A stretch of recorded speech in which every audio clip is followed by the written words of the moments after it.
Sa huling aklat ng Biblia na tinatawag na Pahayag, may kwento tungkol sa isang misteryosong nilalang na tinatawag na ang Halimaw.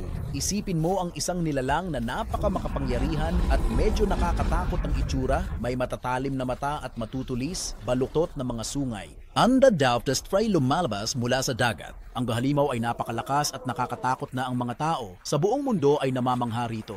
Sila ay nagsisimulang sumunod sa halimaw, nakikinig dito sa halip na alalahanin kung ano ang mabuti at tama. Do halimat ang in may kasamang kapareh, isang halimaws sa lamlabi buwes talent. Ang halimaw na ito ay may dalawang sungay at parang pinakamalaking tagahanga ng halimaw at tinutulungan ito sa pamamagitan ng paghikayat sa mas maraming tao na sumunod sa halimaw. Nagpapakita pa ito ng mga trik at kababalaghan upang paniwalain ang mga tao na ang halimaw ay dakila at makapangyarihan.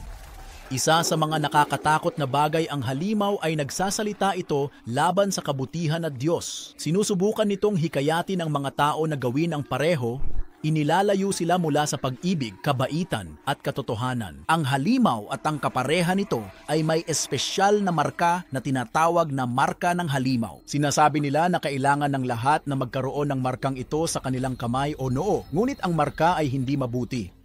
Ang pagkakaroon nito ay nangangahulugang pinipili ng mga tao na sumunod sa halimaw at nakakalimutan ang tunay na mahalaga, ang maging mabait, mapagmahal at paggawa ng tama. Ang dalawang halimaw ay namumuno sa loob ng maraming taon at nililinlang ang maraming tao palayo sa kabutihan.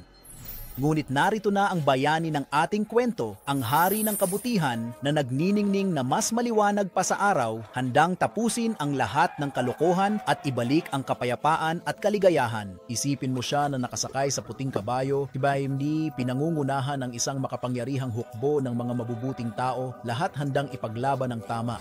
Ang larangan ay hindi katulad ng iba kung saan labanan ay hindi lang sa sandata, kundi pati sa katotohanan at katarungan. Ang halimaw at ang kanyang pangkat ng masasamang tao, handang ipagtanggol ang kanilang kaharian ng kasinungalingan, ay sumisigaw at naghahanda para sa labanan. Ibinabato nila ang kanilang pinakamasama sa hari ng kabutihan, kasinungalingan na parang apoy, bagyo ng kalituhan, sinusubukang talunin ang liwanag. Ngunit ang hari ng kabutihan ay hindi nag-iisa. Sa likod niya ay nakatayo ang isang hukbo ng mga anghel, yaong mga pumili sa panig ng liwanag, kahit na mahirap. Suot ang makinang nabaluti, ipinapakita nila kung gaano kalakas at mapagmahal ang kabutihan. Habang nagsisimula ang labanan, sumisigaw ang hari ng kabutihan ng isang hamon na umuugong na parang puno. Ang halimaw at ang kanyang mga alagad ay sumugod ng buo, puno ng huwad na kumpiyansa.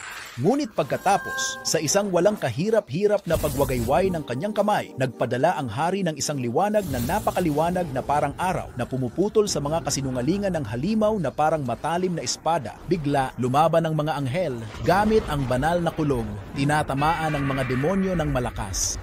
Ang aksyong ito ay nagbago ng takbo ng laban. Nagsimulang mawalan ng lakas at kapangyarihan ang mga puwersa ng halimaw. Nagbago ang labanan at ngayon ang nanghihinang halimaw at ang kanyang mga tagasunod ay nahuli ng panig ng liwanag. Sa pagkawala ng kapangyarihan ng halimaw, iniutos ng hari na itapon sila sa apoy. Ang hukay na ito ay simbolo ng kanilang pagkatalo at ang katapusan ng lahat ng masama at hindi totoo. Habang inihahagis ang mga halimaw, ang kanilang mga sigaw ng pagtutol ay nagiging iyak ng pagkatalo. Sinusunog ng apoy ang kanilang kapangyarihan. Tinitiyak na hindi na sila makapananakit o makapandaya pa. Luminaw ang kalangitan, sumikat ang bagong umaga na sumisimbolo sa tagumpay ng kabutihan laban sa kasamaan, katotohanan laban sa kasinungalingan. Ang sandaling ito nagmamarka ng katapusan ng mga halimaw at simula ng bagong panahon ng kapayapaan, pag-ibig at katotohanan. Ito ay isang matingkad na paalala na kabutihan ang magwawagi at ang mga naninindigan para sa tama kahit sa harap ng kasamaan ay makakakita ng bagong mundo kung saan kaligayahan at pag-ibig ang maghahari magpakailanman.